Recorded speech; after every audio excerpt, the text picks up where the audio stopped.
ഞങ്ങൾ രാജസ്ഥാൻ, ഡൽഹി, ആഗ്ര ഇത് കാണാൻ ഒരുപാട് കാലമായിട്ട് ആഗ്രഹിക്കുന്നുണ്ടായിരുന്നു. അത് കാണാൻ വേണ്ടി നമ്മളെ ഷഫീഖ് ഭായിൻ്റെ നമ്പർ നമ്മൾ സ്നേഹിതന് തരികയും അവരുമായിട്ട് ബന്ധപ്പെട്ടു. അവരതിൻ്റെ പാക്കേജ് കാര്യങ്ങളൊക്കെ നമുക്ക് അയച്ചു തരികയും അങ്ങനെ നമ്മൾ അവിടെ നിന്നും യാത്ര പുറപ്പെട്ടു. അത് മുതലുള്ള എല്ലാ കാര്യങ്ങളും അവർ പാക്കേജിൽ പറഞ്ഞതിനനുസരിച്ച് അതിൻ്റെ അപ്പുറത്തേക്കുള്ള എല്ലാ കാര്യങ്ങളും അവർ കൃത്യമായിട്ട് നമുക്ക് ചെയ്തു തന്നു. അവരുടെ ഓരോ കാര്യങ്ങളും നമുക്ക് തന്ന റൂം 3 സ്റ്റാർ സെറ്റപ്പിലുള്ള നല്ല റൂമുകളായിരുന്നു തന്നിരുന്നത്.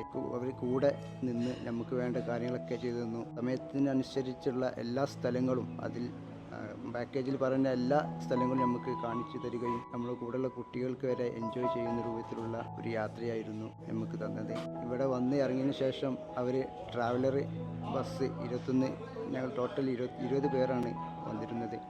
അപ്പോൾ ബസ് ട്രാവലറായിരുന്നു അത്. ഇവിടെ വന്ന് ഇറങ്ങിയ അന്ന് മുതൽ അവസാനം വരെ ഈ